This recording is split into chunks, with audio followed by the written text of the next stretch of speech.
여러분 안녕하십니까? 계속해서 대구 경북 소식을 전해드리겠습니다.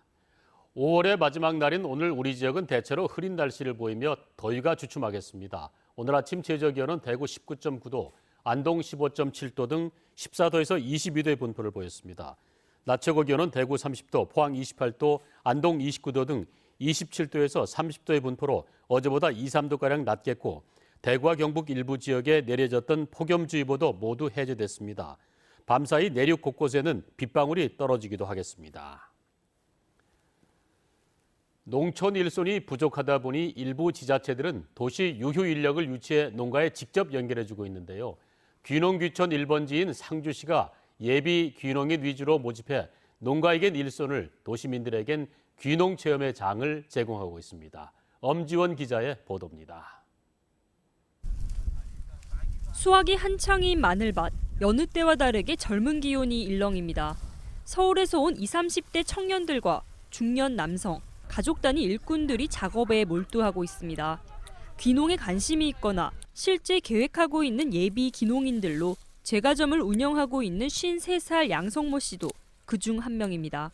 힘은 든데 이런 기회로 해서 차후에는 좀 친환경 농산물이라든가 뭐 이런 것으로 해가서 제가 할 수 있는 범위 내에서 뭔가 계획하고자.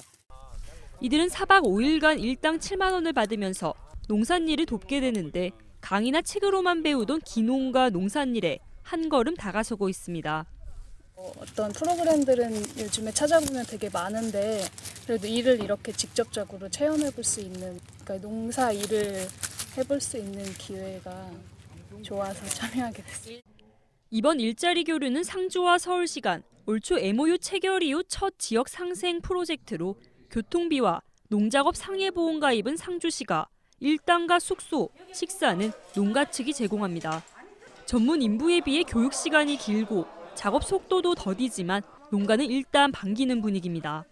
서울서 농촌을 찾아준다 하는 그 한편의 고마움과 또 농업을 알고 또 돌아가면 소비자고 뭐 귀농을 해준다면은 이웃이 될 수 있으니까 함께하는 그런 의미에서. 예비 귀농인들의 인력 제공 사업이 한 해 1,600여 명의 귀농 기촌인이 유입되는 상주시에 지속 가능한 모델로 자리 잡을 수 있을지 주목됩니다. MBC 뉴스 엄지연입니다. 경북 지역 저수지의 평균 저수율이 69%로 나타나 모내기 등 영농에는 차질이 없을 것으로 보입니다.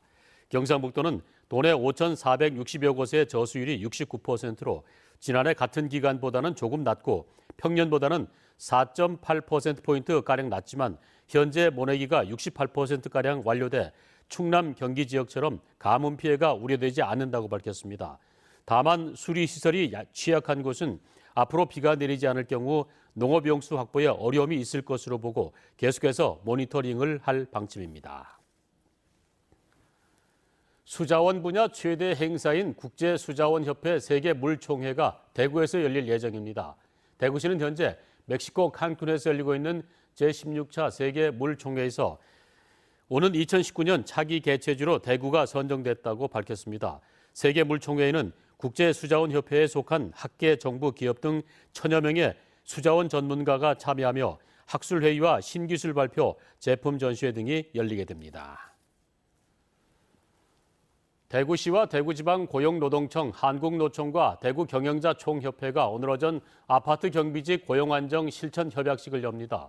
대구시와 대구지방고용노동청은 대구 지역 주요 아파트 위탁 용역업체 고용 상황을 모니터링하는 한편 아파트 경비직 근로자의 고용 안정과 고용 환경 개선을 위해 여러 제도적 장치를 마련할 예정입니다. 대구의 아파트 경비직은 5,800여 명으로 50대 이상의 남성, 간접 고용 형태가 대부분이고 1년 이하 단기 계약과 격일제 24시간 맞교대 근무가 많은 것으로 파악되고 있습니다. 대구시와 경상북도가 국세와 지방세 각종 부담금의 부과 기준이 되는 2017년 개별 공시지가를 오늘 결정 고시합니다. 대구에서 땅값이 가장 높은 토지는 중구 동성로 2가의 법무사회관으로 제곱미터당 2,460만 원, 경북 지역은 포항시 북구 죽도동 한 약국 건물로 제곱미터당 1,230만 원으로 나타났습니다. 지난해와 비교해 경북 지역 공시지가는 8.06%, 대구는 8% 올랐는데 이는 전국 평균 5.34%보다 높은 수치며 제주와 부산에 이어 각각 세 번째와 네 번째로 상승률이 높았습니다. 대구 중구청이 내일 김광석 스토리하우스를 개관합니다. 대봉동 김광석 길에 문을 여는 김광석 스토리하우스는 지상 2층, 지하 1층, 연면적 180제곱미터 규모로 조성됐고 김광석의 유족 측이 시설을 위탁받아 운영합니다. 김광석의 각종 공연 자료, 자필 악보, 일기, LP 음반, 미공개 사진 등 100여 점의 유품이 전시되고 운영 시간은 오전 10시부터 오후 6시까지입니다.